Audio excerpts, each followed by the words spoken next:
Sirsa PRP channel की सभी news देखने के लिए सब्सक्राइब करें एंड बेल आइकन पर क्लिक करना न भूलें।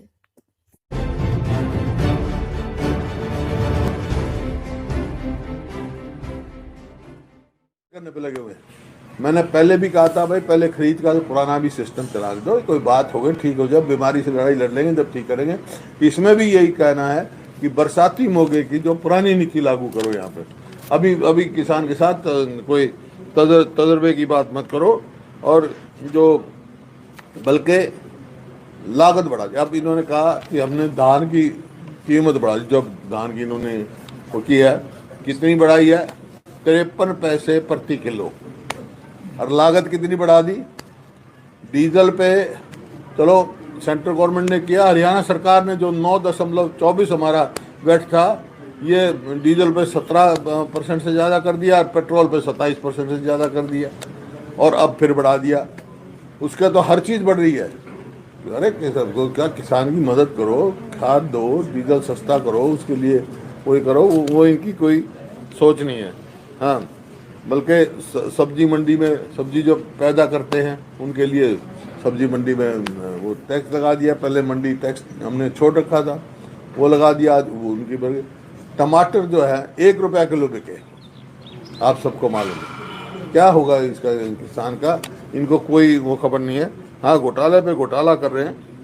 जैसे टमाटर पे लगा दिया, फिर रोडवेज का, मतलब गरीब आदमी पर मार पड़ रहे हैं। रोडवेज का किराया बढ़ा दिया, डीजल बढ़ा दिया, सब्जी मंडी में टैक्स लगा दिया और घोटाले पे घोटाला ढकने की कोशिश कर रहे हैं। धान का घोटाला, मैंने कहा था सैकड़ों करोड़ का घोटाला है। अब जब तो ये कहा मुख्यमंत्री ने कि भाई कोई घोटाला नहीं, हमने सब जो है फिजिकल वेरिफिकेशन करा ली। अब आज ही FIR दर्ज हुई है।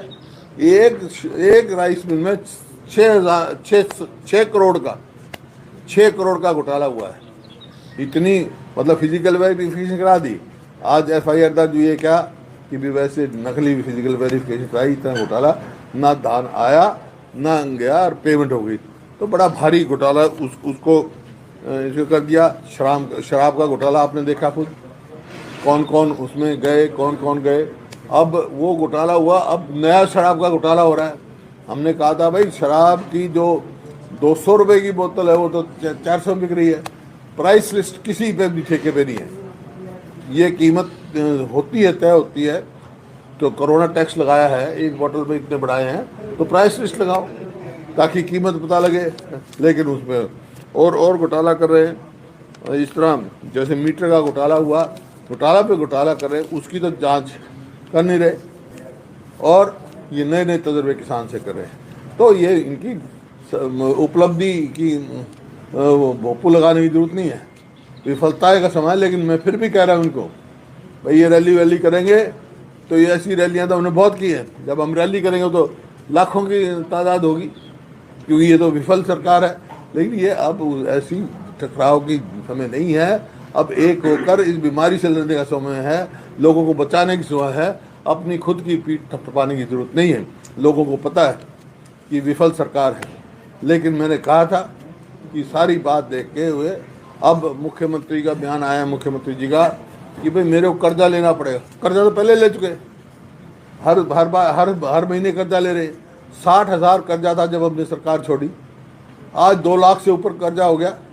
कोरोना तो अब आया है 2 महीने में कर्जा ले लिया। लेकिन मैंने कहा था भाई कर्जा लेने की जरूरत पड़े, इस बीमारी के लिए लड़ाई लड़नी है तो कर्जा लेने को मेरे कोई नहीं है। मैं वो कहेंगे भाई आप इतराज करो, मैं कोई इतराज नहीं करूँगा। अगर कर्जा लेके गरीब आदमी की मदद करोगे, किसान की मदद करोगे, आज उसको जरूरत है। आप है मीडिया वाले, आप भी अपने जान जोखिम में डाल के घूम रहे हैं, इनकी मदद करोगे तो कर्जा लेने में मेरे कोई इतराज नहीं होगा। लेकिन वो तो कोई मदद हो नहीं रही, ना गरीब आदमी की हो रही, ना किसी किस्म से हो रही। तो ये आपके सामने है। आप कर्जे पे कर्जा डूबे जा रहे हैं। तो इस किस्म से जो है हर कोई इंसिडेंट होता है उस पर पर्दा डालने की कोशिश करते हैं, हर घोटाले पे पर्दा डालने की कोशिश करते हैं। अब यहाँ देखा, मैंने बयान दिया पहले दिन, ये जो इंसिडेंट हुआ था, एक कर्मचारी की पिटाई हुई। मैंने कहा था भाई जो मैंने देखा है वो बड़ा दुर्भाग्यपूर्ण है और इसकी जांच होनी चाहिए, तय तक जाना चाहिए। अब तक पता ही नहीं क्या है उसका। कभी कहते हैं कि कोई कहता है उनका बीजेपी का नेता ऑडियो आई तो पब्लिक करो, उसको पब्लिक में आने दो, जो कसूरवार उसको सजा दो। ये समझ में नहीं आया। कानून हाथ में लेने किसकी इजाज़त दे रही, किसी को इजाज़त कानून हाथ में लेने की इजाज़त नहीं होनी चाहिए, ये इनकी वो है। लेकिन अभी तक तो कोई ऐसा कोई एक्शन नहीं हुआ। जो भी हो जांच प्रॉपर होनी चाहिए। मैं ये नहीं कहता जो कसूरवार को पूरी सजा देनी चाहिए, कानून में हाथ में लेने की इजाज़त नहीं होनी चाहिए। तो यही बातें हैं आजकल। तो राणा साहब, मुख्यमंत्री कह रहे हैं कि कांग्रेस किसानों को बरगला रही है। मुख्यमंत्री कहते हैं कि कांग्रेस किसानों को गुमराह कर रही है, मेरा पानी मेरा विरासत कर। देखिए, मेरा पानी मेरा विरासत किस चीज़ की बात है भाई? ये कह रहे हैं वाटर टेबल बढ़ा रहे हैं। वाटर टेबल बढ़ाने के लिए ही हमने दादूपुर नलवी नहर बनाई थी, उसको क्यों न कर दिया? ये O2 झील खोदी थी हमने गग्गर पे कितना हो गया था, क्यों नहीं उसकी दोबारा खुदाई करते भाई? वो फिर डिसिल्टिंग हो गई है, क्यों नहीं मतलब जितनी ड्रेन है उसमें पानी भरते, क्यों नहीं जोड़ भरवाते, क्यों नहीं ये करते? तो वो उधर करो ना, खाली किसान के ऊपर थोपा क्यों जा रहा है? और ये मैं नहीं कह रहा हूँ, किसानों ने एजिटेट किया भाई, और किसानों की वजह से उनके जो विरोध हुआ जब उन्होंने पॉलिसी वापस ली है। हमने पहले दिन कहा था नहीं ली, लेकिन किसान विरोध में खड़े हैं। अब साहब इस पॉलिसी में भी 25% जो है, राइस सूट पॉलिसी में 25% जो कटौती कर रहे हैं कि किसानों को तभी मोगियां मिलेंगी, तब 25% जो जमीन है उस पर धान ना लगाएं। नहीं, वो कह रहे हैं 20 एकड़ पे हम देंगे वो में एक बरसाती मोगा, लेकिन उसमें 75% से ज्यादा धान नहीं होने चाहिए। तो ये तो वही मैं कह रहा हूँ, तजर्बे कर रहे हैं। तजर्बे नहीं करने का समय है, किसान के साथ तजर्बे करने का समय नहीं। वो वापस लेके पुरानी नीति लागू करो, और जिसको पुराने भी दो, कोई नया उसको भी दो। बरसाती पानी की बात है आपकी, बरसाती पानी के लिए भाई आप घग्गर को O2 को खोदो, घग्गर को खोदो, डिसिल्टिंग करो इस इलाके में। इसका मतलब तो ये है कि जो जल स्तर बढ़ाने की बात है उसको घटाने की बात करें आप। आदमी ट्यूबवेल ज़्यादा इस्तेमाल करेगा, सरफेस इरिगेशन नहीं करेगा, ना वो करेगा। तो ये मतलब किसान के साथ दुर्व्यवहार है। एससीटी बिठा रखी, क्या समझते हो इससे जांच हो पाएगी? शराब घोटाले जांच के शराब घोटाले के लिए एससीटी इन्होंने गठन किया हुआ है। एसआईटी की वजह एससीटी। हाँ, एससीटी। हाँ, इससे क्या जांच हो पाएगी? देखिए, मैं पहले मैंने कहा था कि पहले दिन गृह मंत्री का बयान आया, हमारे मित्र हैं नीलवी जी, उनका बयान आया एसआईटी बना दी गई है। फिर एसआईटी नहीं एससीटी बनाई है। अब तक यही फैसला नहीं है इनका। एसआईटी है, एससीटी है तो कोई बात ही नहीं है। एससीटी तो एक इंस्पेक्टर भी स्टॉक चेंज कर सकता है। एससीटी क्या वैल्यू उसकी, कोई वो तो है नहीं, उनके पास कोई ताकत तो है नहीं इसकी एसआईटी। और इसी वास्ते मैंने कहा था भाई ऐसी एजेंसी के द्वारा जांच कराई जाए, निष्पक्ष एजेंसी के द्वारा, केंद्रीय एजेंसी हो जाए, जो भी सच है तो कोई या किसी जज के से कराई जाए, ताकि सही जांच पहुँचे, सही आदमी तक आँच पहुँचे। तो लेकिन ये इसको अब तक कोई मतलब आगे कदम नहीं बढ़ा है। ये एसेंशियल कमोडिटी एक्ट है, एसेंशियल कमोडिटी एक्ट 1955 में बना था। ये कहते हैं हमने इसको कैंसिल कर दिया, खत्म कर दिया। लेकिन इनमें से ज़्यादातर एक्ट ऐसे हैं, या तो लेफ्ट हो चुके हैं ऑलरेडी, या उनको विड्रॉन किया जा चुका है। और जो ऑर्डिनेंस जारी हुआ उसमें लिखा है, ऑर्डिनेंस जो जारी हुआ उसमें ये लिखा है कि गवर्नमेंट जब चाहेगी इसको रिवोक कर देगी। तो इसके ऊपर आप क्या कहना चाहते हैं? वही मैं कहता हूँ, इनको पता ही नहीं, कन्फ्यूज गवर्नमेंट है ये नॉन परफॉर्मिंग गवर्नमेंट है।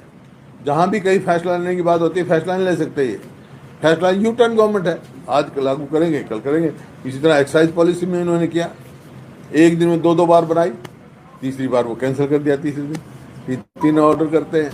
इनको पता नहीं है, ये ना तजर्बेकारी तो मैं क्या कहूँ 6 साल हो गए, लेकिन ये मतलब सरकार में आपस में अंदरूनी वो नहीं है, कॉर्पोरेशन नहीं है, कॉर्पोरेशन नहीं है। हुड्डा साहब, सरसों घोटाला हुआ है, नारनौल कनीना में 4 सेक्रेटरी सस्पेंड किए हैं, 16 आरती पे एफआईआर की गई है। सरसों घोटाला हुआ है हरियाणा में, 4 कौन सा घोटाला नहीं हुआ ये बताओ ना? हर घोटाले को जब वो कर जा रहे हैं भाई, मीटर खरीद से लेकर मर्ची मीटर खरीद, सरसों घोटाला में तो अब धान का घोटाले पे घोटाला हो रहा है, घोटाले पे घोटाला हो रहा है। कौन सा घोटाला? इसमें गेहूं की खरीद में क्या कम घोटाला हुआ है? लेकिन सरसों की खरीद में घोटाला हुआ। अभी तो उजागर हो रहे हैं, जैसे दान की मैंने बताया 6 करोड़ की तो आज FIR दर्ज हुई है, एक उससे मिल से, एक मिल से, तो एक मिल से उतनी है तो कितने मिल हैं, कितने सैकड़ों का घोटाला निकलेगा है। लेकिन ये उस पर फिजिकल वेरिफिकेशन 2 बार हो लिया और फिर उनका ठीक निकल गया। किस किस्म की सरकार है? साहब, आपको जो स्टेट गवर्नमेंट की एजेंसी है उन पे भरोसा है क्या? चाहे धान घोटाला हो, शराब घोटाला हो, निष्पक्ष जांच हो पाएगी? भाई देखो, नियत हो घोटाले की तह तक जाने की तो पहुंचा जा सकता है। जब मैं कह रहा हूँ घोटाला रखने की कोशिश की जा रही है तो इसमें क्या कोई करेगा? कोरोना की बात करी आपने, अभी कोरोना फैल रहा है और एक तरफ भाजपा वर्चुअल रैली कर रही है, बिहार इलेक्शन की तैयारी कर रही है, तो इसमें क्या आप मानते हो कि इसका डट के मुकाबला कर पाएगी सरकार?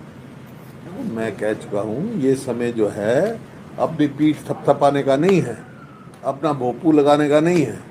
ये सबको मिलकर, मैंने पहले दिन भी कहा, आज भी मैं कह रहा हूँ, चाहे वो पक्ष है चाहे विपक्ष है, चाहे आम आदमी है चाहे आप हैं, सबको मिलकर हम लड़ाई लड़ेंगे कोरोना से तो जीत हो जाएगी। कोरोना हार जाएगा, नहीं तो हाँ बड़ा मुश्किल हो जाएगा। अभी वर्चुअल रैली का करने का टाइम नहीं है, कोरोना से लड़ने का टाइम है आपको? कोई भी रैलियां करने का टाइम नहीं है, कोरोना से लड़ो।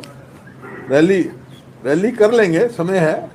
मैंने कहा था वो करें, अब मान लो इसकी विफलताएं की रैली है, करेंगे जब दिखाएंगे, लेकिन अभी तो इस कोरोना से लड़ाई लड़ने का समय है। मैं इनको भी यही सुझाता हूँ कि भाई अभी कोरोना से लड़ाई लड़ लो, ये रैलियां कर लेंगे। हाँ, तो अभी कोई दलगत राजनीति से ऊपर ऊपर करो, लेकिन अब साहब अभी कोई मतलब किसी तरह का कांग्रेस कोई प्रोटेस्ट या इस तरह की अभी कोई मूवमेंट नहीं करेगी? इतने घोटाले आपने कहा कि घोटाले हो रहे हैं। नहीं, हम तो आवाज उठा ही रहे हैं, लेकिन जो मास मूवमेंट होती है उसका मैंने कहा पहले लोगों की जान बचाने की सवाल है भाई मेरे सामने। थोड़ा सा लोगों लड़ाई लड़ने का सवाल है। बड़ौदा उपचुनाव आ रहा है कि किस तरह से कांग्रेस तैयार हो रही है? तैयार है कांग्रेस। कल दुष्यंत कह रहे थे कि कांग्रेस को तीसरे नंबर भेज देंगे। चलो समय बता देगा। साहब आपने चुनाव में प्रेस कॉन्फ्रेंस की थी, कांग्रेस के पूर्व विधायक भी शामिल हुए और उन्होंने कहा कि विपक्ष का काम जिनको करना चाहिए वो नहीं कर रहे। थोड़े दिन बाद आप लोग भी कहेंगे कि विपक्ष का काम INLD ही कर रही है। कौन? अभय चौटाला ने प्रेस कॉन्फ्रेंस की थी चंडीगढ़ में, और उन्होंने कहा कि जिनको विपक्ष का काम करना चाहिए वो लोग नहीं कर रहे और अभय चौटाला ही विपक्ष का काम कर रहे। तो अभय चौटाला किस चीज में है? विपक्ष में ही होगा ना। वो लोग ये कह रहे वो अपना काम करें, अच्छी बात है। अकेले हैं लेकिन उनके विधानसभा में अकेले खड़े होते हम साथ भी देते हैं उनका, बोले तो कुछ। साहब महेंद्रगढ़ जिले का दर्जा छीनने की बात चल रही है। महेंद्रगढ़ जिले का दर्जा छीनने की बात चल रही है, नारनौल को जिला बनाया जा सकता है। एक कमेटी की मीटिंग भी हो चुकी है, क्या कहेंगे इसमें? देखो इनका, मैंने कहा शुरू से कह रहे हैं, इनका ये सोचते हैं नाम बदलने से कामयाबी है। नाम बदल से नहीं, काम से होता भाई, नाम बदलने से नहीं होता।